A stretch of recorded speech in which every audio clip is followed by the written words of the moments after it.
this week on the Speak the Language podcast, we're going to get into this pretty quick. First news being the good news is this is going to be the last deer podcast that we do for the 2019-2020 deer season. How's that good? Because now we switch to turkeys. Some people like deer over turkeys. But everything, I mean, we've been doing deer since October. Yeah. So it's time for a change. Time for a change. I mean, there's been some duck podcast in there, and I love ducks. I love deer. But, I mean, too much of anything can be a bad thing, and it's time. It's time. This will be the last deer podcast of the year, of this season, and then next Monday, we will officially shift over to the wild turkey. That excites me. I'm excited about it, and then I kind of dread it too, because I know how I get. I know how you get too.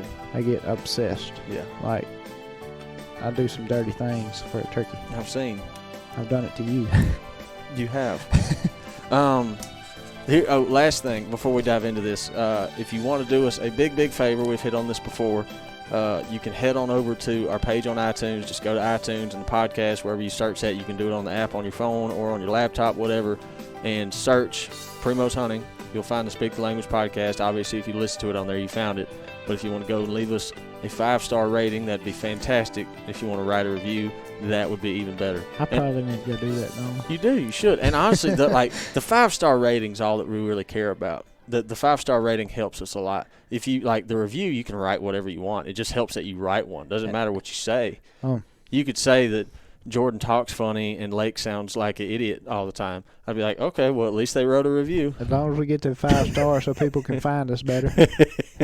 Don't care what you write. Just write something. The reason you want to give us 5 stars is so the new listeners can find us. Yeah. When you rate better, you're easier to find. Yeah. And I'm not making this stuff up. We've legitimately asked people, had people ask, like, hey, how can, what do we, and so that's what you do. If you want to help us out, that's how you do it. Yep. So, where do we sit? Today is Monday, January the 27th. We are at we're looking at the light at the end of the tunnel of deer season. We're going to Louisiana this week, to South Louisiana. Or not south, but south from where we're at. South compared to where we've been at Cottonmouth, yep. Yeah. And they stay open a little bit. I don't know exact dates. It's in the February sometime or another. Yeah. So. It's I'm trying, so I want to talk about that trip because it's like our last hurrah of deer season. But then I kind of just want to, and not necessarily rehash all the stuff we've talked about this deer season, but just kind of reflect on the entire season because it was a very different one. Yeah. Very, very different. I have been doing this business now for, when I started guiding was 2012, so this would be my 8th year. Mm-hmm. This is the worst deer season I've ever had. Same. Since I've been doing this for a living. Yeah. I started in 2012. That was when my internship with Midwest was. Yeah. So 2012 to 2020. So yeah. This has not only been like the most. This itself has been the most challenging year, the hardest year, the worst year. Yeah, I guess. It's been bad. And then the past 2 years, this year and last year, have been the most just unorthodox. Just you don't really know what to expect. Yeah, everybody's heard us say this 100 times. The river is feast or famine. It can really be good to you. You can be the best in the world, or it can be the worst enemy you ever had. Yeah. In the last 2 years, last year was different than this year just because we killed a lot of deer and saw a lot of deer. We had a lot more. Yeah. We had a lot more deer. We had, antler-wise, we had a lot bigger antlered deer. And last year, as far as overall score, like the numbers of deer we killed plus score was probably the best we ever had. Yeah, it was a banner year. For a overall average of Boone and Crockett score. Yeah. And when I say that, last year did start out strange because the river was already high, not flood stage high, but a lot higher than. So let me kind of frame up what we're saying here. So at Cottonmouth, there's a cut through road, because on that property, we've said it several times before. You got Arkansas, Louisiana, Mississippi. And we got different roads for different rivers, levels of river to access Mississippi. And there is a cut through road that you can get that'll take you from Louisiana to the Mississippi portion, and if you take that road as opposed to the main road, it cuts your time by a lot. Yeah. And typically, I mean, when the river starts getting high, you will lose that road quickly. But in the past years, in normal years, you don't even worry about losing that road till maybe December. Yeah, December, January is usually when we have to start going to higher ground. Which last year and this year, we started out in October. When we were planting food plots, we were thinking that road was, am I remembering that right? Part of that road was cut off then. Last year? Yeah. No. No, this year. Year, yeah. When we were planting this year, because I had to go through. I have not been down that road going from Mississippi to Louisiana ever in the last 2 years. Yeah, because this year, when I was running the fertilizer buggy, I had to get to the Milliken food plot through the east-west field, because it was cut off. Yeah. That was the only way you could get to it. Yep. We had about a week this year where it was exposed, but it was still so much silt on it you couldn't drive down it. Yeah. And so. But it's 20 foot deep right now. Yeah. Like I said, you lose that one quick when the water's high, but these past 2 years it's almost like we started off at a deficit with the water. Like I remember last year before we knew we were about to stumble into the worst flood that Mississippi has seen in 100 years or whatever it was. I remember ever. Yeah. I remember that was the longest duration of flood it's ever been. It's like 6 months or something like that. Eight or 9.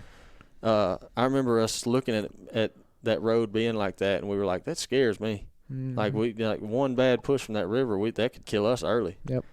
And it did. But the thing that like last year got weird.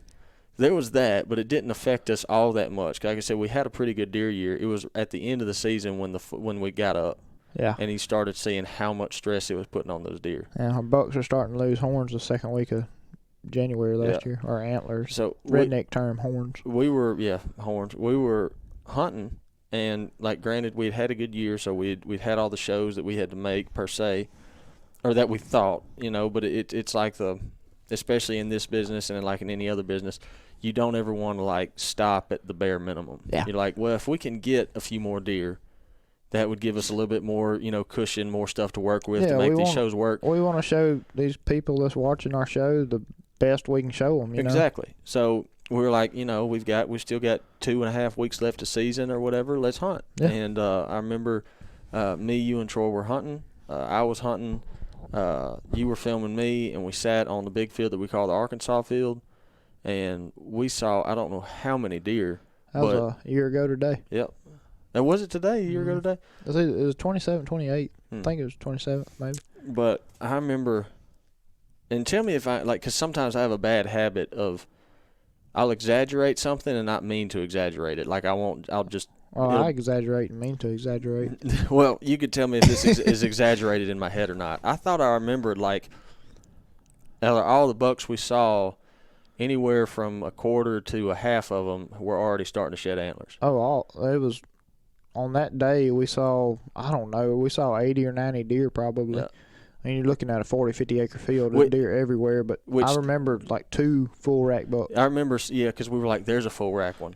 And not counting the 2-year-olds. Most of them, they have such light antlers, they keep them. But so here's one disclaimer: when you say we're seeing 80 to 90 bucks, that is not. We didn't see that many bucks. That many deer. That's not common.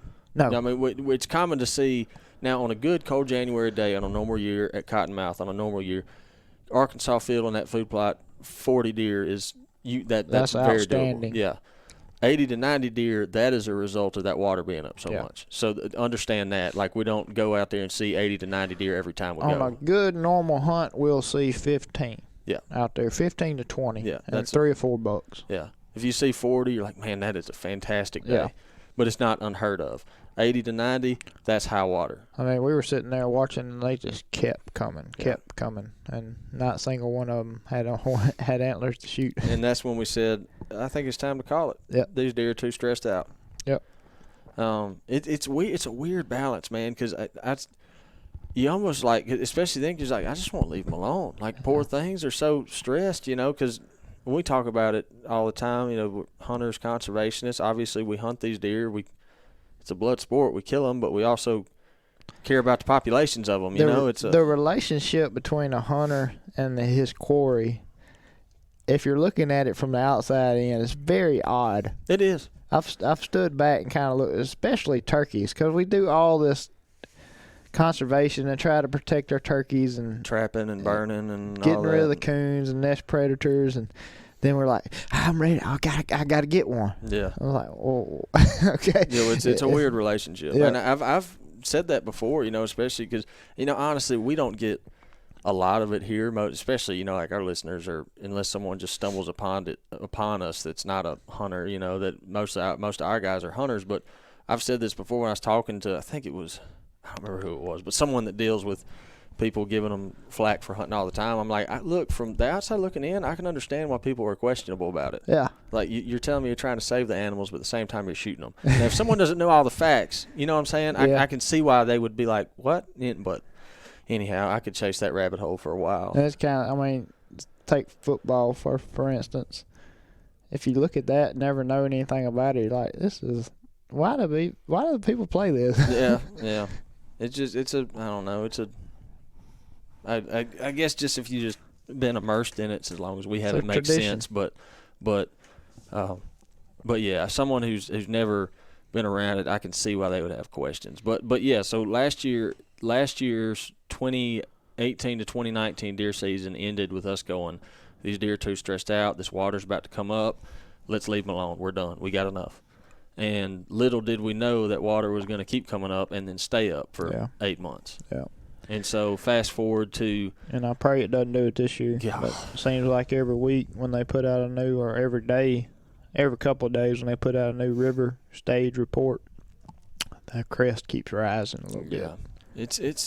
And I told everyone that hunts on that river is gun shy, man, because they're so scared about that happening again. Yeah. But it's like, it's a weird feeling because you almost feel helpless. Because, what are you going to do? Yeah. All you can do is hope. There's nothing you can do. It's this part of hunting in that Delta region. This is the drain of America. Yeah. You're hunting the drain of America, you're going to eventually get in the water. Yeah, what can you do? There's literally nothing. You just hope for the best. And so fast forward to this year, there was a lot of – we got the food plots in. I remember that. But that was even affected by the flood. We couldn't get in. We couldn't spray like we normally do. Yeah, I think we spent 4 days before we went elk hunting and just Ramboing it. Nonstop. Yeah. Just doing, we didn't go through the main steps we usually go through for planting. We were just like, we got to get the ground broke up and got to get seed in the ground and got to get a rain. Yeah, it was nonstop for 3 days.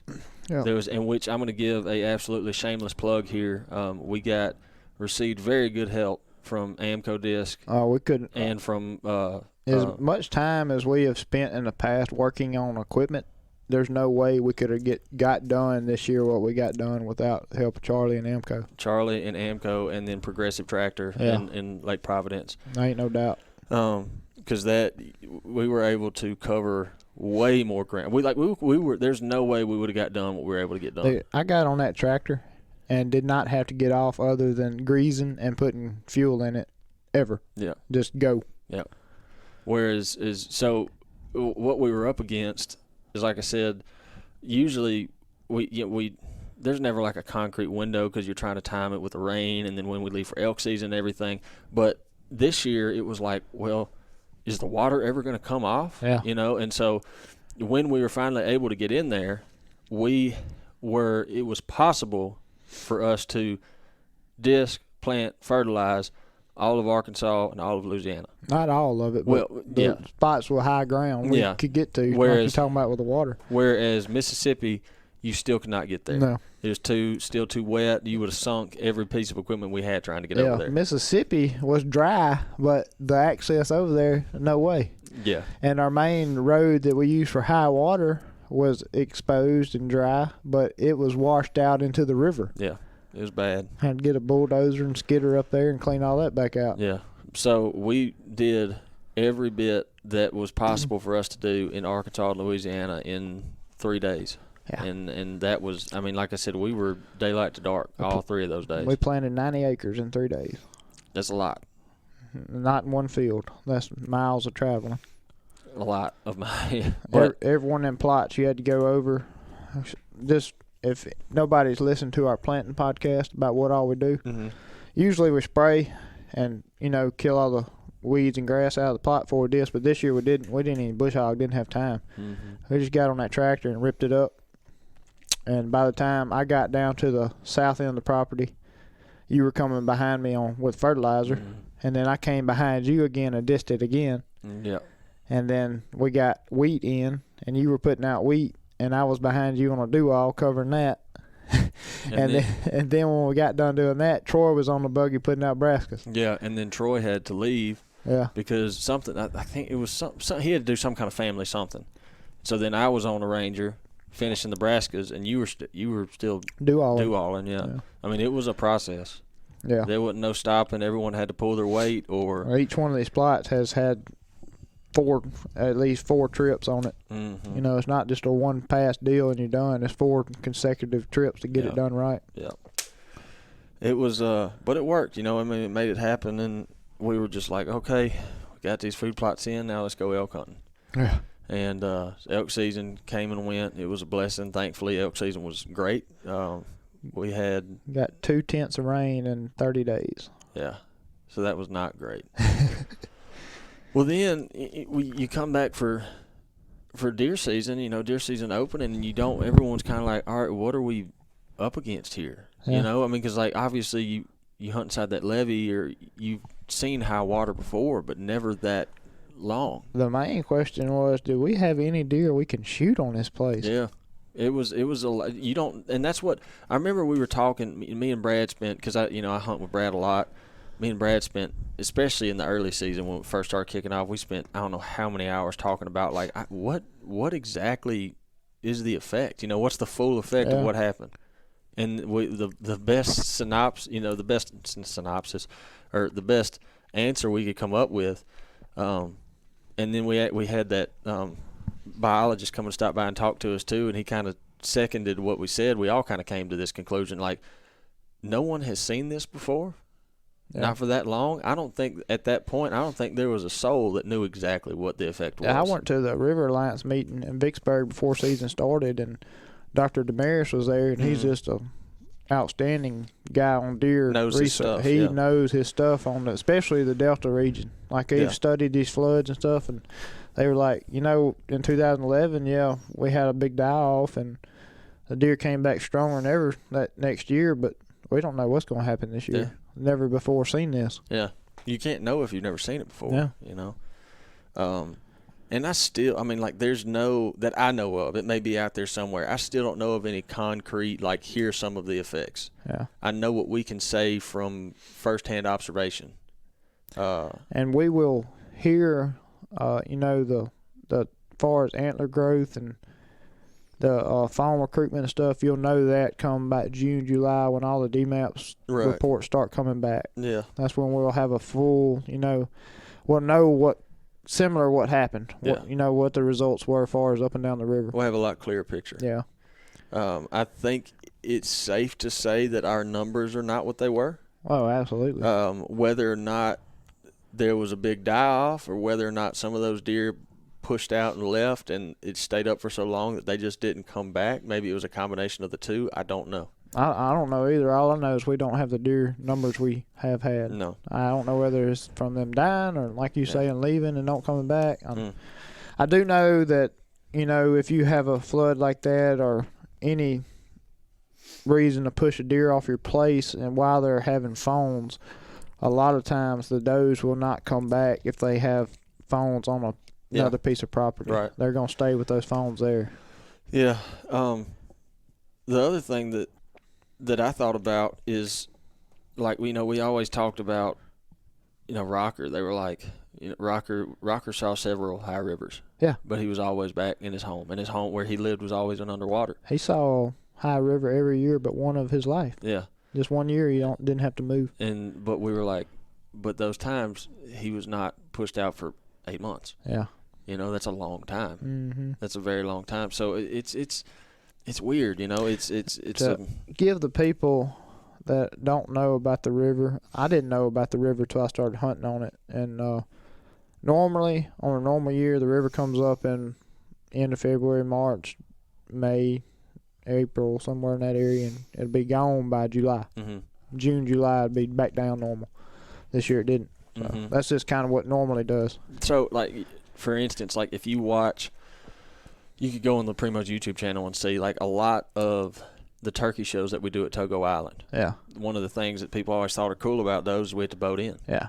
That's normal. That's normal. That's when on a typical, what a year that you want, you know, a desirable year, that's when the river does come up. Yeah, and the reason it comes up on a normal year is not because of just rainfall, it's because of snow melt. Yeah. And that's why it comes up in, you know, February, March is when the whole country starts warming up a little bit. You got that melt coming off, and then you go to rise the river, and then it's gone. Mm-hmm. It gets on out of there, and it doesn't really affect anything too bad. The last 2 seasons, we've had rain and mild temperatures, so yeah, all that snow is not happening, and you're just having steady runoff. Yeah, and it's got to drain somewhere. Yep. And it's got to drain right through that levee system. Right through that levee system. To the main vein. Yeah, and so another thing, I'm trying to think what we could tell them to. So I know last year, like some of these, the shows that aired this year, I know there's footage of like the secret patch. Everyone knows the secret patch. If you watch Cottonmouth shows, you've seen the secret patch. There's footage of the secret patch in December, and it's eaten to the ground. Yeah. And we're talking about the secret patch. There's, you know, we planted everything we have is eaten to the ground last year, and the year before, and the year before, so on. I'm just thinking, because secret patch, we had like really good documentation of it. Yeah. I mean, there's the footage of Rocker when he killed him in there in November. It's belly deep. And Rocker's, you know, standing, you know, like when he puts his head down to pull up a big turnip or brassica, you can't see his head. You know, I mean, that stuff's knee high. Mm-hmm. Then you come in there in December, and it looks like you ran a bush hog over it, you know. Whereas this year, food plots look like they ain't been touched. Yeah. So what does that tell you? No deer. Your deer numbers are down. I mean, they're getting ate, but not by the amount of mouths. Yeah. Not near as many teeth hitting them. So as we sit right now, I'm hoping and praying that whatever that river's going to do, it'll go ahead and do it and then get out. Yeah. You know?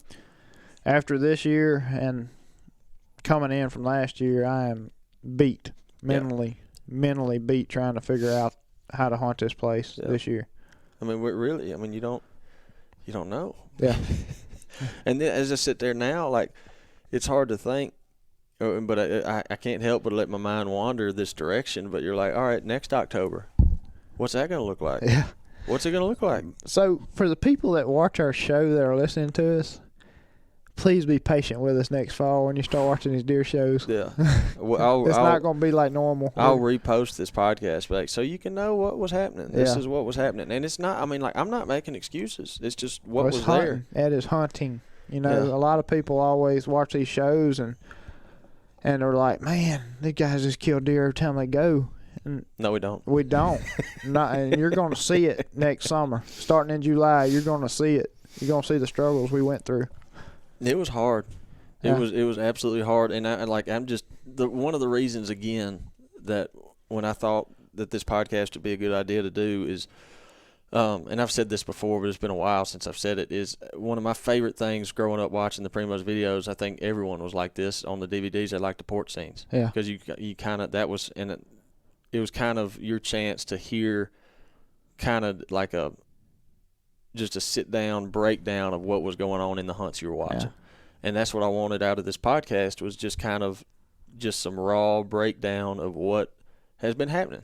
And a podcast, too, like if you want, what I envision this podcast to be is just brutally honest. Like, we're not trying to, you know, water anything down or sugarcoat anything. Like, this is just the facts. Yeah. And just being as honest as I can be. Like, it was hard this year to keep a positive attitude all the time. Oh, no doubt. There's so many days that we got up and went hunting. I'm like, why are we even going? Yeah. What's the point? What's the point in going? We're not going to kill anything. We're not going to see anything. Why are we going? Yeah. What do we do? I remember when we had some ducks start showing up, we were like, thank God. And we took a whole week off, just duck hunted every day. Like literally, thank you, Lord. We needed this. I mean, the Lord blessed us. Last year we had no ducks. This year we had a good hunts. We had several good hunts, and that is a blessing from the Lord, no doubt. Yeah, we needed it. Yeah. And like it's a weird balance, you know, because like again, just being brutally honest, like you know, for us, everyone on this team, Will, Jimmy, Brad, Troy, you, myself. Did I name all 6 of us? I think. I guess. I don't know. Will, Jimmy, Brad, Troy, you, me, 6. Yeah, all 6 of us. We were all hunters and people that loved to hunt well before we did this. But now you're looking at it as like being able to put these TV shows out. That's our livelihood. Yeah. You know, Man, and that's the whole reason I got started into this stuff is because I loved to hunt and wanted to figure out a way I could do it every day. Yeah. And now I've done it and we've done it and get to enjoy it every day. And it's turned into a job. I still enjoy every day of it, but it gets stressful. It adds a different layer to it. Yeah. Because, I mean, you know, say if for some reason I had the ability to hunt cottonmouth, even if there was no Primos truth about hunting, you know, I just hunted there. Like, there ain't no way I would have hunted there as much as we did. Yeah. Because I'd have been like, there's no point. I'm going to find somewhere else. Yeah. You know, but it was, as I say that on the second hand, because not to sound all doom and gloom, the second hand, part of the reason that we kept doing it is for 6 seasons now, this will be the 6th season that airs, we've tried our best to document what goes on when we hunt inside that levee. Yeah. And like I said, the past couple years have been pretty good. All of them deer-wise, as far as like killing deer, have been better than this year. Yeah. But we're going to be honest about it. You know, we're not going to try to, you know, and so you're going to see this year you're going to see the struggles. You're going to see the guys, we're struggling. We can't. I mean, like, what do we do? There was not a buck killed at Cottonmouth until November 14th this year. Yep. That was you. Yeah, I mean, just you broke the ice. Luck of the draw. But we killed 1 more deer in November, and we killed 5 in December, and nothing in January. Mm-hmm. That's tough, rough, bad. The only reason we killed 5 in December is because the rut was good this year. Mm-hmm. And we had them 5 bucks were all killed in like 6-7 days there. Mm-hmm. You know, other than that, if we would have missed them 5-6 days, we would be bad. Yeah. That's why you go every day. We killed 2 at Togo. Yeah, 2 at Togo. We've got 10 deer kills for the whole 2019-20 deer season. Is that counting Kansas? Yep. Yeah. Yep. So yeah, not great. And I mean, like, again, so I know, like, if y'all are listening to this and y'all are hearing us saying 10 deer kills, that may sound like a lot. Yeah. But you got to think, we're hunting every day. Yeah. I mean, we've hunted over 100 days this year. And so you think about the amount of times that we hunt compared to 10. Yeah. So think about that percentage, your success rate. It's not good. Yeah. And that's not great. Divided between 3 groups hunting. Yeah. You know, that's less than 5%. Yeah. And granted, like I said, we were, when I say selective, I'm not talking about antler size. I'm talking about mature deer. Yeah. So we weren't, we were trying, because there were instances where we probably could have killed, some nice 3-year-olds. 3-year-olds, but that's never what we've. Well, we did really good job. We all went into this year saying, okay, we don't know what we got. We don't know what we're against. Let's shoot super mature deer only, not even risk it on a year, because you don't know these deer are going to turn into next year. Yeah. And everybody wants to shoot a big deer. Yeah, everybody does. There was there were several deer like this. I remember when I first, and I'm not going to sit here and say I'm the best in the world at looking at a deer and being able to age him. I've gotten a lot better. But especially like when you hunt like Cottonmouth as consistently as we do, you get used to looking at the deer on that place, so you get a better idea. And we saw several bucks that we were like, that deer's Knox, sit down, sit. We saw several bucks that we were like, I feel confident that deer's 4. Yeah. 4.5 years old, which we consider to be mature. Yeah. But I don't think, but antlers, if strictly inches, would have been under 100 inches. Yeah. And another disclaimer, like, antler size, not whatever. Like, I'm big deer, everyone, that's great, but we're going off of what would that deer have looked like if he wasn't stressed? Yeah, that's what I'm going off by saying we were going to shoot like good mature deer, like deer we thought were at their peak. Mm-hmm. for this year. Yeah. And a lot of those deer were not at their peak, what they should be at that age. No. So I don't think any of them were. Yeah. I mean, like the deer, for instance, like Troy killed, deer was 5 years old, 125-inch 8-point. Under a normal year, he should be 140, you know. But it was a different, challenging year. Yeah. Yep. And so we were, like I said last week, we talked about we're running to find higher ground, literally, because we need to for the sake of the shows we have to make, and we need to for the sake of our deer on Cottonmouth. They need a break. Yeah. So. And we know that, and we say, okay, time to back out. We're giving them a break, and we're going to even try our best to give them supplement feed to let them get through this stressful time. Yeah. Yeah. And that's so what Jordan means by that. Like, we'll find there's spots at Cottonmouth that'll remain out of water, higher ground, and we'll go and we'll put some kind of, like I said, supplemental feed in there to try to help them out. Because you think about it, if you've got there's no browse left, you got to give them something, and you've got this amount of deer that's already there. We've talked about carrying capacity before. If all of a sudden that carrying capacity shrinks because it's gone, it's underwater. Yeah. So you've got that same number of deer all concentrated in one smaller piece of ground. Yep. There's not food enough to go around for all of them. So we're trying to help them out. You got to give them some groceries the best we can. Food plots ain't going to last. It's only a few of them going to be left out on higher ground, so we're finna give them as many groceries as we can to help them through a stressful time. Just not for the bucks, but for those does that's carrying next year's fawns. For the deer. Yeah. For the deer. All of them. Man, 100%. Yeah. Like they need it, and we're going to put our money into it and try to help them best we can. Yeah. We owe it to them. We owe it to that place because we all love that place. Yeah. There's no question about that there. We all love Cottonmouth. That added to some of the days when it was hard to have a positive attitude. Is you just kind of hated to see those deer in that kind of shape. You're like, yeah. I remember, I don't know how many times I said it this year. It was kind of turned into a joke. I was like, you remember the good old days when we'd see deer? Yeah. Last year? Do you remember that time last year? Because, all right, so we just talked about the Arkansas field, right? Like this year, I hunted the Arkansas field one time in January. This was early January. It's when Hunter was down here helping us film. And Hunter Lewis, I'll throw his name out there, make him feel good. Talented guy. He's all right. No, he's a good old guy. But he was filming me one afternoon. We went and sat at the Arkansas field. We saw 3 deer. Yeah. 3. Yep. 3. And I'm like, this is just depressing. Normally you're fighting over that spot in January. Yeah. But, like I said, that we'll end this segment talking about that. I think, if y'all listeners, y'all get the point of what we're trying to get across of what we face this year. Doom and gloom, but there's hope on the horizon. We're not throwing in the towel. We never will. Yeah.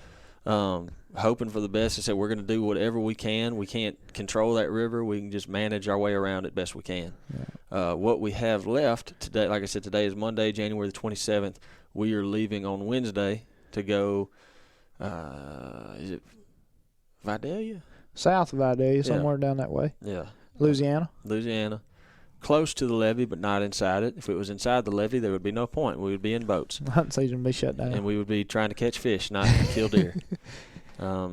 But it's our friend Sean Burks. We've hunted with him in the past. I've never been. Yeah, you've never been. I'm excited. I've heard good things about his place. And heard good things about Sean. Should be a good time. It should be a great time. And honestly, I'm just looking forward to a change of scenery. It'd be nice, a little break the monotony. Yep. And like I said, he's got great deer on his place. It's a gorgeous place, absolutely gorgeous. And I haven't been there in 4 or 5 years. I'm excited to see his food plots. We hooked him up with a bunch of takeout this year. Yeah. Excited to see that on different places. Yeah.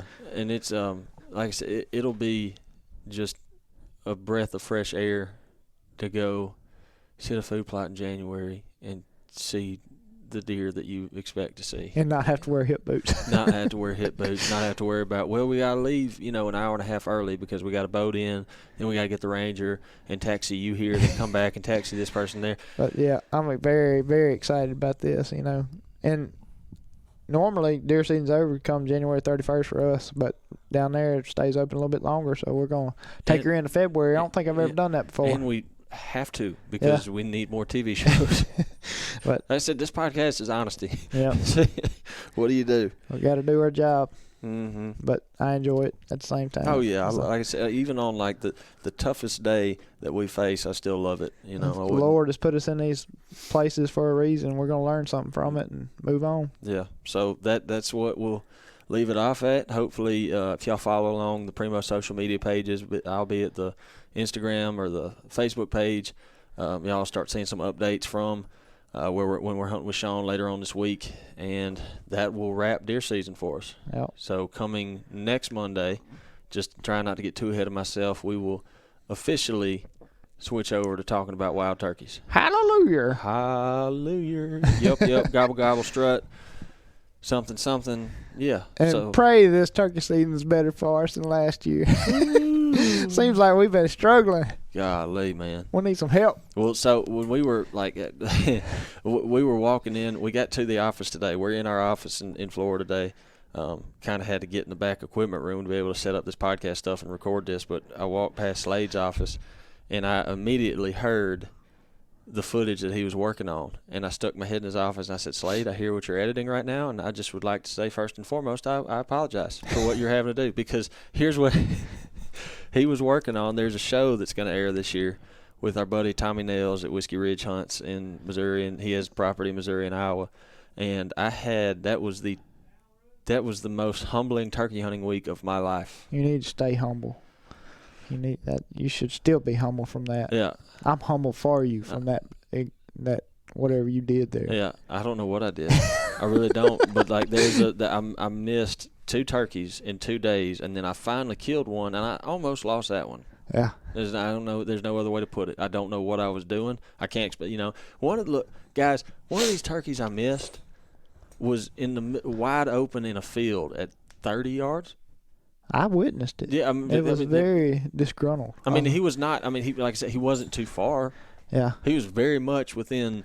He should have flopped over range. Yeah. But he didn't. I shot and he just left. I may do the same thing this year, but it sure was funny watching you do it. I'm sure it was. It was very comical at your expense. You know, I think I remember saying, I was like, it'll be funny. It's still not funny. Not yet. It might be. Them turkeys, we're finna chase a loophole way off and start talking about turkeys, but they'll sure humble you. They will. So, anyhow, we'll save all that talk till starting next week. So, guys, hope you enjoyed this episode. Again, just, being honest, that's all we know how to do. If you have any questions, topics, especially, so I'll put this out there. Being at turkey season coming up, and y'all have always been good about it. If there's something specific you want to hear us talk about, I don't care what it is. If it's something like really stupid, we don't have to accept the request to talk about that topic, but send it in anyway. We might think it's funny, Yeah. I promise you, it's nothing we haven't witnessed or talked about. Yeah. Yeah. Yeah, there's the Primos Facebook page, Primos Instagram page. You can send a message to my personal Instagram page or Jordan's personal Instagram page. We will get it, and we will see what we can do. That's going to do it for this week. Hope y'all have a fantastic rest of the week. And as always, thank you for listening to the Speak the Language podcast.